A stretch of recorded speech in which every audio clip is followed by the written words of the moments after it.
You, John Fitzgerald Kennedy, do solemnly swear. I, John Fitzgerald Kennedy, do solemnly swear. That you will faithfully execute the office of President of the United States. That I will faithfully execute the office of President of the United States. And will, to the best of your ability.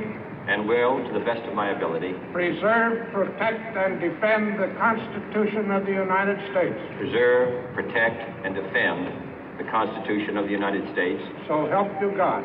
So help me God.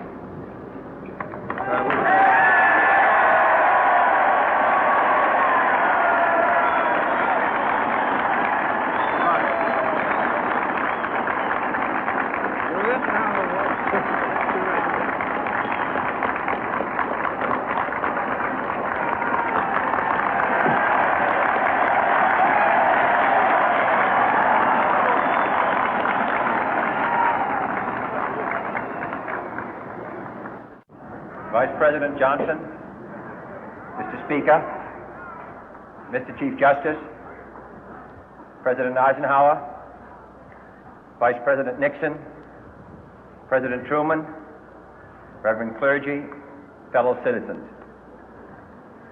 We observe today not a victory of party, but a celebration of freedom, symbolizing an end as well as a beginning, signifying renewal as well as change. For I have sworn before you and Almighty God the same solemn oath our forebears prescribed nearly a century and 3/4 ago. The world is very different now, for man holds in his mortal hands the power to abolish all forms of human poverty and all forms of human life.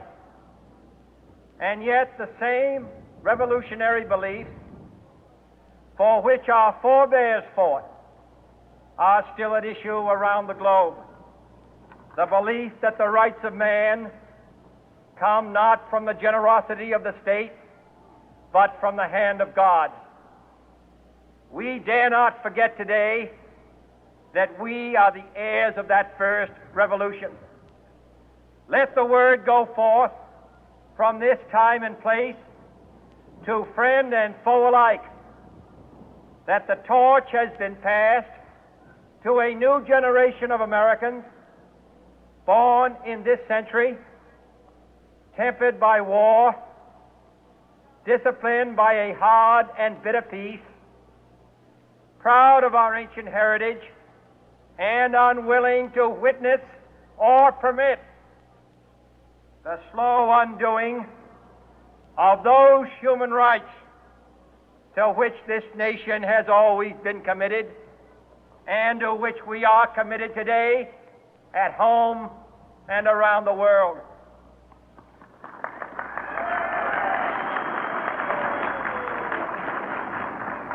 Let every nation know, whether it wishes us well or ill, that we shall pay any price, bear any burden, meet any hardship, support any friend, oppose any foe to assure the survival and the success of liberty.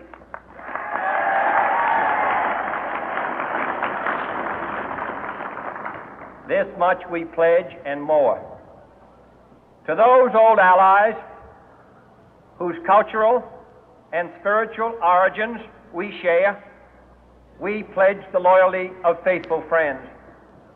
United, there is little we cannot do in a host of cooperative ventures. Divided, there is little we can do, for we dare not meet a powerful challenge at odds and split asunder. To those new states whom we welcome to the ranks of the free, we pledge our word that one form of colonial control shall not have passed away, merely to be replaced by a far more iron tyranny. We shall not always expect to find them supporting our view, but we shall always hope to find them strongly supporting their own freedom, and to remember that in the past, those who foolishly sought power by riding the back of the tiger ended up inside.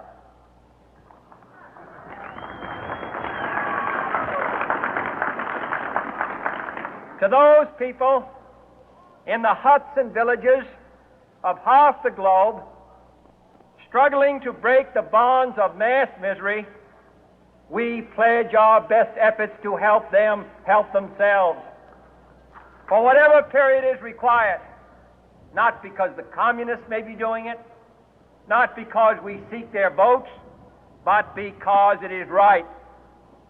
If a free society cannot help the many who are poor, it cannot save the few who are rich.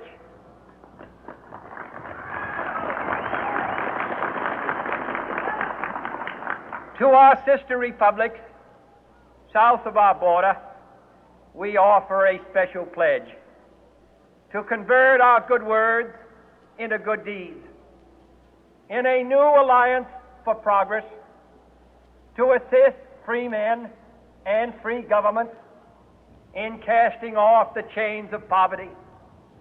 But this peaceful revolution of hope cannot become the prey of hostile powers. Let all our neighbors know that we shall join with them to oppose aggression or subversion anywhere in the Americas. And let every other power know that this hemisphere intends to remain the master of its own house.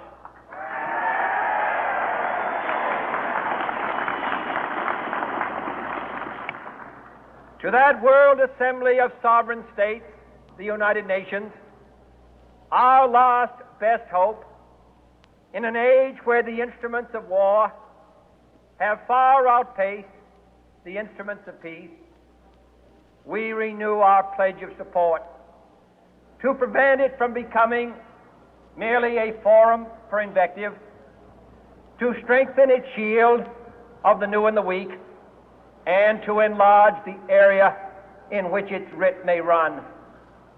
Finally, to those nations who would make themselves our adversary, we offer not a pledge, but a request that both sides begin anew the quest for peace. Before the dark powers of destruction, unleashed by science, engulf all humanity in planned or accidental self-destruction, we dare not tempt them with weakness, for only when our arms are sufficient beyond doubt can we be certain beyond doubt that they will never be employed. But neither can two great and powerful groups of nations take comfort from our present course, both sides overburdened by the cost of modern weapons, both rightly alarmed by the steady spread of the deadly atom, yet both racing to alter that uncertain balance of terror that stays the hand of mankind's final war. So let us begin anew, remembering on both sides that civility is not a sign of weakness, and sincerity is always subject to proof. Let us never negotiate out of fear, but let us never fear to negotiate.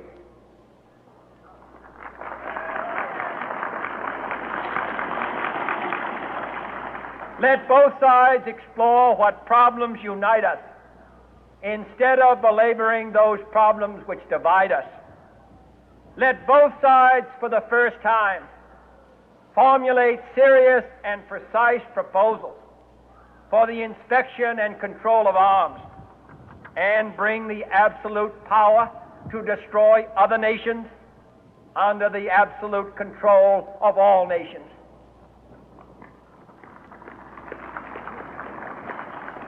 Let both sides seek to invoke the wonders of science instead of its terrors.